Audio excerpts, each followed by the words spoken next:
How do you get, with all of these zeros, to $24 billion of revenue? This is the iceberg of fees. This kills me. They're showing you the 0.6% up top, the 0.06%. And then there's this iceberg below. And here's the crazy part. I'm not even bad mouthing them. This is like true. Yep. All right. So when could 6 basis points be a bad thing?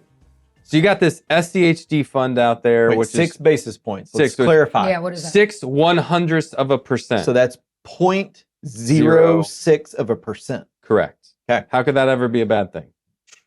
Okay. I don't know. So you We'll got have to this find out. SCHD fund out there, which is Charles Schwab's Dividend fund. It's probably the biggest, best dividend fund on the marketplace today. High dividend, right? High yield. Yeah. You know, it comes up from time to time because they'll be like, well, I'll just buy this. I can do the same as you. I just go buy this fund over here. Yep. And it charges like 0.6%. Nothing. 0.06%. It's nothing. Yeah. It's nothing. It's free. Yeah. It's free. Freshly paid. Give what you pay for. Yeah. So what we want to do today is just kind of pull back the layers of that onion a little bit, as much as we can. It becomes very difficult because fund companies aren't the most transparent out there. No. Specifically. They're the most transparent. Yeah. So we'll hide. we'll kind of dig into that. You know, welcome back to Planning Made Simple. You know, at the end of the day, we're gonna have some fun today. And in full disclosure, if I wasn't a financial advisor, or if you didn't have access to a financial advisor, SCHD is probably the best, the cream of the crop. Like for a dividend investor out there, like if you didn't buy direct, SCHD is probably the best on the marketplace. So anything that we're going to talk about today, like I'm not bashing this. We use Charles Schwab as custodian. There's a lot that can be wrong with custodians out there, whether you're talking about Fidelity or Interactive Brokers or Charles Schwab or TD, whatever. But we like Charles Schwab.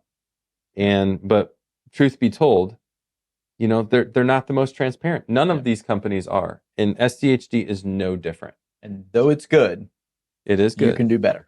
Yeah. Well, yeah, and we're gonna uncover that today. So let's dig in first of all specifically on cost, because there'll be times where it's like, well, you know, if I hire a financial advisor, I'm going to pay you what? Yeah. How much are you going to charge me? Right. Why would I pay you that when I can just go buy SCHD and pay 0.06%, which by the way, on $100,000 is $600. So I can pay less money than it cost me to have a Netflix subscription. Right. To have $100,000 in a fund doing exactly what you do. Yep. Work that as out. my for me. father would say, if something's too good to be true, peel it back. It might be. Yeah. So let's see. Let's dig into this. Let's peel it back. Okay. What we're talking about right now, the 0.06% is an expense ratio. So there's about $100 billion in SCHD. So this isn't a small little thing. This is a big player. They only make, reportedly, $54 million on $100 billion of investable assets, which is like nothing. Crazy. Like, how are they even operating? Doesn't buy you buildings and branches in every. We're going to talk about that. Okay, sorry. Don't jump ahead. Sorry. Okay, so expense ratio is the one. It's like the cover of the book. You got SCHD by Charles Schwab. That's the only ad you see. 0.06%. That's right. You know, this is great. So this is the expense ratio. What other expenses do most people have no idea that they're either paying for or not getting inside of a fund? And this isn't just, and again, we're not just picking on SCHD. This is for all fund ETFs out there. All big companies, this is what they do. This is the difference between putting something in your own account and buying it direct versus having somebody else put a cover over it, and you really don't know the full story. They have their advertised rate of what you pay, but then there's all the rest. Yep. So what are all the rest? Well, one of the other big costs that, like, when you start digging into it is cash drag. Yep. And this is the cost of, you know, you think that you've got 100% of your money invested in, because that's what your statement says. But Schwab's actually, or whoever that custodian is actually taking a large portion of that money, and they have to just keep it in like a money market account, because they have to have that ready for all the trading and buying and selling and all these transactions of people that are coming into the fund and out of the fund and wanting their money and all of these things that are happening. Well, Charles Schwab has to keep that money available. They can't have it invested into all these companies. And there's a cost, that's associated to that. And it's not being disclosed or even represented in any. So if I'm an investor in SCHD and I've got, $100,000 in this fund. How much of my 100,000? I understand my statement says I have $100,000 in it. Yeah, you're probably less, about somewhere between 15 and 25% is actually sitting in cash. And it's in the reason, but I'm getting paid on all of it somehow. Right. But the company, Charles Schwab, has to, and it's not like they're purposefully doing this. No, it's because they're being good stewards in some cases, because they're not having to go out on margin or selling and all the time. Yes. But think about the logistics behind this. They have $100 billion in this one fund. They've probably got millions of clients. Yeah. Mhm. And think about your own situation where you're like, hey, I want to buy a new car. Dial up advisor. I need 15 grand, 25 grand, 50 grand. I need a down payment on a home. I need money for a vacation. You think about your life and how often you need money. Or I just switched jobs. I just did this. I need to invest some money. I got a bonus. So you got money flowing in, which has to be purchased in securities. You got money flowing out, which has to be sold. And the company's like, can you imagine of the $100 billion in our small little firm? I mean, it's overwhelming on a day-to-day basis of how many money's coming in, money's going out, and having to do all these trades, and we're little. Well, This and is we $100 plan. These billion. guys don't have that dialogue. The SCHD owner doesn't have the dialogue that we do. They don't even to know that in know. 6 months we're going to go buy a house. Can you imagine Okay, being let's the start talking trader? about It's it. like, Yeah. oh my gosh. Oh my Wait, gosh. what happened? Yeah. What is going on? And trying to match up the buys and sells. So they have to Right. keep so much of it. That's We're why making they light of keep this. the cash sitting there. But the reality is there's money sitting on the sidelines all the time that is not making money, not because it can't, but because they can't. Yeah. Because Well, there's it's just too like much your own movement. household. Correct. You don't get paid whatever you get paid each month and fully invest all of it into Right. your retirement account or whatever account, your brokerage account, and then slowly pull money back out of it to pay your Right. bills throughout the month. No, you hold a certain amount in cash that you can't invest because you have bills that have to be paid. But you're And sitting an there. emergency fund. But Yeah. you're By the sitting way, there and you're hopefully. like, but I don't care. I'm Still making, 3 to 6 they're months. still paying 3.5%. Yeah. Are they? Yep. Because a lot of that portfolio is not sitting in a position making dividend income. They might be paying it, but it could come out of growth. It's not necessarily a true dividend like owning dividend stocks that are 100% or 95% invested or whatever in your portfolio, where you know exactly to the penny what you're making in dividend income. Inside this fund, there's a percentage that's moving all the time that's actually invested. Mhm. And then there's a cost for the money that's sitting on the sideline, which means you're getting less. I don't care how you spin it, you're getting less. You're not getting the full yield. That's why their yield is never going to compete with holding those same positions directly. Yeah. Because there's cash drag. Just kidding. You have the Yeah. expense ratio. Then you have my favorite thing to talk about that we never talk about, security lending. Mm. This is probably the hardest. Who wants to talk about that one? Anybody want to take that one? I'll take that one. I tell you, you're so Yeah, I was gonna passionate. say, you're fired up But on it's it. also like, golly, your passion will come out for it. So think about, well, let's just say, you're a bank, you're a securities bank, and let's call me SCHD Bank, okay? And you're giving me your money to invest. I'm the portfolio manager. I'm Charles Schwab. I'm not doing anything wrong. This is highly legal. There's nothing legitimate or illegitimate about this. So you're going to give me, I have $100 billion. I'm Charles Schwab, and I'm like, man, there's got to be more ways we can make money. We're going to tell you, you're only paying me 0.06%, but you know what? I have all of this capital at my disposal, and I'm technically a bank. So what I'm allowed to do is I can go lend and leverage and loan your money to make me money. So, for example, I've got 10 billion sitting in XYZ position.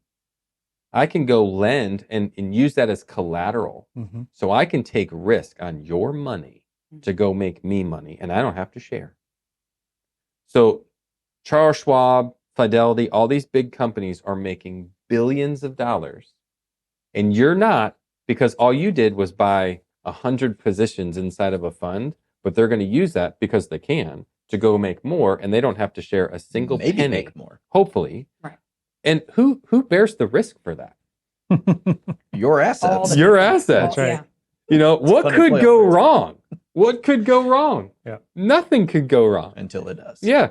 I don't even want our clients to take margin. Yeah. Which is the same thing. All they're doing is they're margining your money Correct. for them to make money. And with us, we're very particular about clients taking margin because it's so risky. Yeah. You can lose so much money. They don't care. They're like, okay, well, we'll take margin Wasn't our on money. your money. That's right. You know, like that's crazy. We'll How get is bailed that out if it legal? goes bad. How is that legal?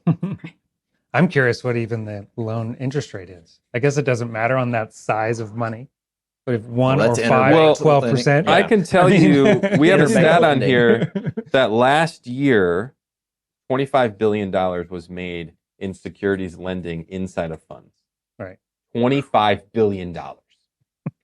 That's 25% of their fund size was made in revenue in this practice. And none of that gets shared. And the crazy thing is it's actually costing. It's costing clients money. And let me drive this one home. This one kills me. And I love Charles Schwab, but we get all the flack for like charging too much. Yet Charles Schwab has 33,000 employees. We have like a dozen. 33,000 employees. They have 380 branches. They made $24 billion in revenue last year. Again, not picking on Charles Schwab. We use them. We like them. We have a lot of people that we know over there, and we're okay with it. However, when you go to Charles Schwab or schwab.com and you open up an account, how much do you pay in fees? Zero. Zero. Zero. Nothing. Oh, yeah, that's They are literally our custodian. Charles Schwab charges us nothing to use all of their technology, all of their 33,000 employees, their huge website that does all of these things, which we have problems with all the time. But But we have Schwab. It's getting we better. have Charles Schwab. They're They there to help us charge when they don't. nothing. Yep. How do they charge nothing? You go to their website and you look up the fees, like chat it. Go to AI and be like, how do I pay Charles Schwab? And it's going to come up with all their fees and it can be like 0, 0, 0, 0, $10, $25, 0, 0. And then you look at it and you're like, 0.06. 0.06. Yeah, 0.06, expense ratio. How do you get, with all of these zeros, to $24 billion of revenue? This is the iceberg of fees. This kills me. They're showing you the 0.6% up top, the 600ths of a percent. And then there's this iceberg below. And here's the crazy part. I'm not even bad mouthing them. This is like true. Yep. This is reality. That look up their revenue made $23.9 billion in 25. Like that's a real number. Right. They have 33,000 employees. Like we're not making up any of this. And what go is- to any it was- major city in the And US they and you made can find a Schwab. $54 million on SCHD. And that fund alone is probably making them billions. Yeah. Billions of dollars. You're only paying less than a Netflix subscription to put $100,000 in that fund. Kills me. I know. The clients are losing tons of money. Yep. Okay, so let's move on. I'm getting way too passionate about this. All right. Wind him up. So let's talk about myths versus reality. Okay. All right. So we're just gonna have a myth that we're gonna talk about, and we're gonna talk about reality at the end. Here's my ETF. I already talked about this. My ETF SCHD. I'm only gonna pay $600 for them to manage my $100,000. What do you got? Well, I mean, I would just say that that's the sticker price, like we talked about. Right? Like that's not the reality. That's not your full cost. There are other costs involved. It's just not showing up anywhere on your statement. There's going to be multiple, accelerations of that percentage. But you just don't see it. It's just not transparent. That's the challenge. I think the fun, it's just that one revenue stream. That's the only thing that matters. 0.06, that's it. That's how they're running their whole business. You know, they might have a couple other expense ratios on their other ETFs and mutual funds, but there's nothing behind the curtain. Yeah.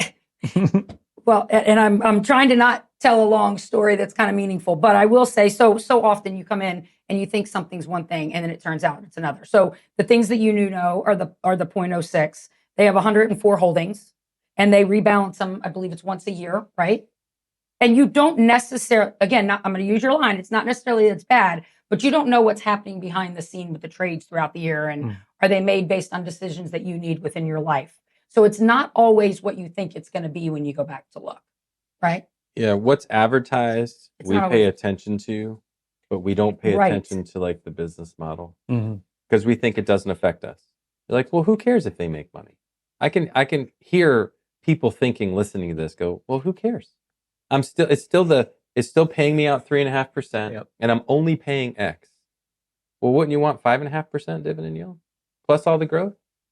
Like, because at the end of the day, you might not physically be paying more than whatever they're charging you, that 0.06%, but you're losing what they're gaining.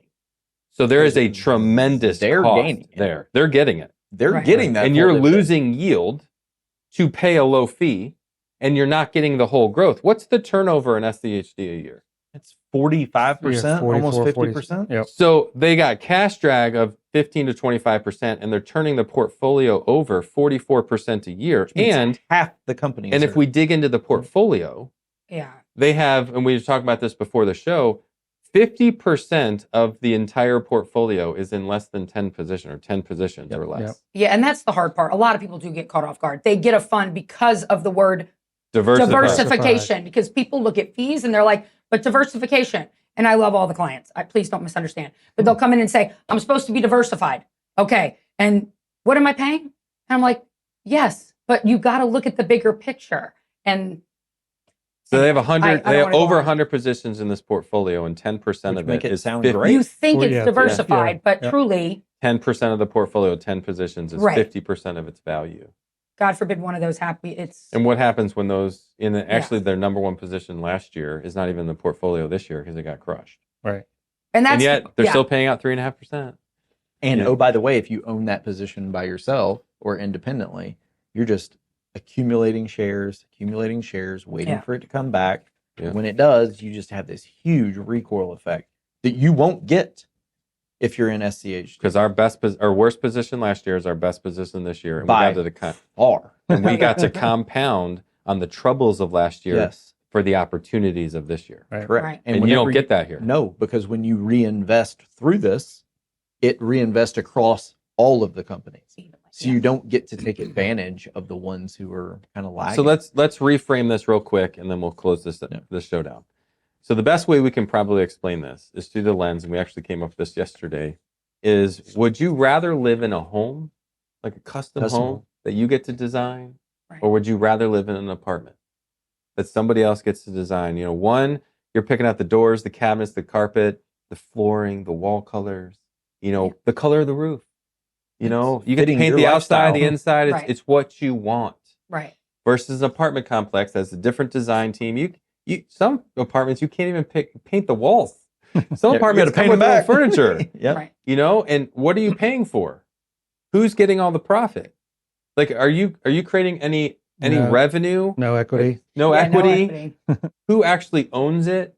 At the end of the day, You're an relying on apartment that complex. management team to run it well, to actually upkeep it. Yep. When are they It's gonna a increase the it's a price? When roof are they gonna over your increase it? head, and it can do its job. Right. Yes. But we would all agree, and hopefully you would too, it's not the same as owning a home. And the dream is that custom. home. Everybody wants their Everybody own wants it. custom home. Right. Yeah. And that's the difference between building a dividend portfolio of your own versus buying a fund. An apartment complex is a fund. It can be good.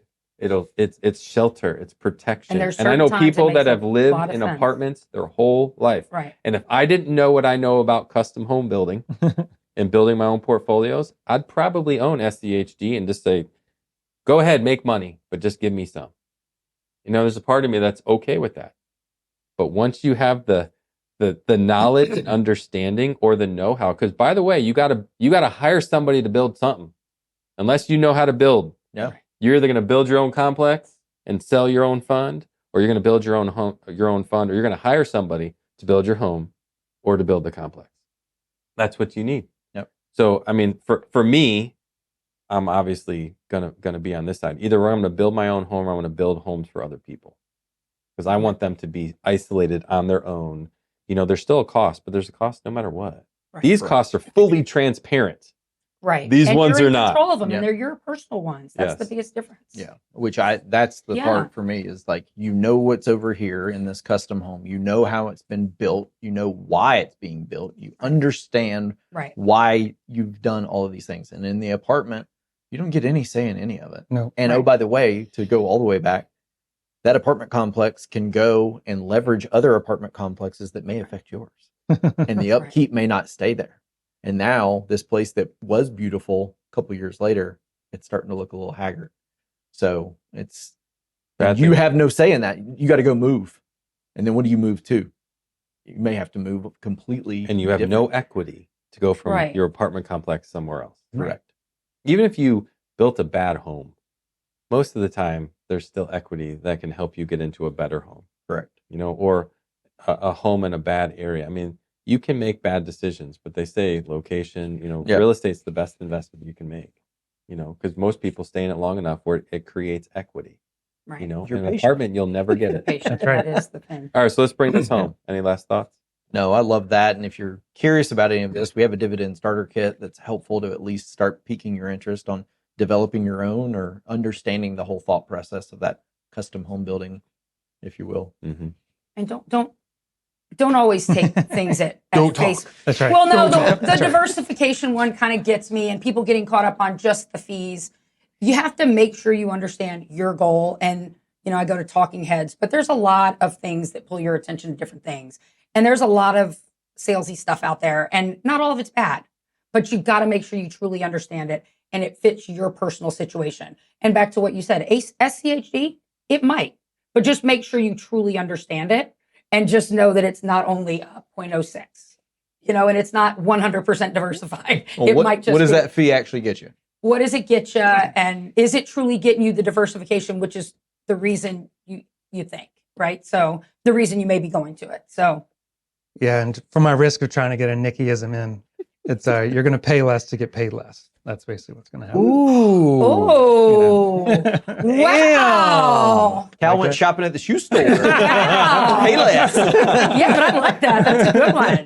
That's a good one. We're ending on that. Hope you enjoyed the show, and bam, that was good. That was. Thanks for watching.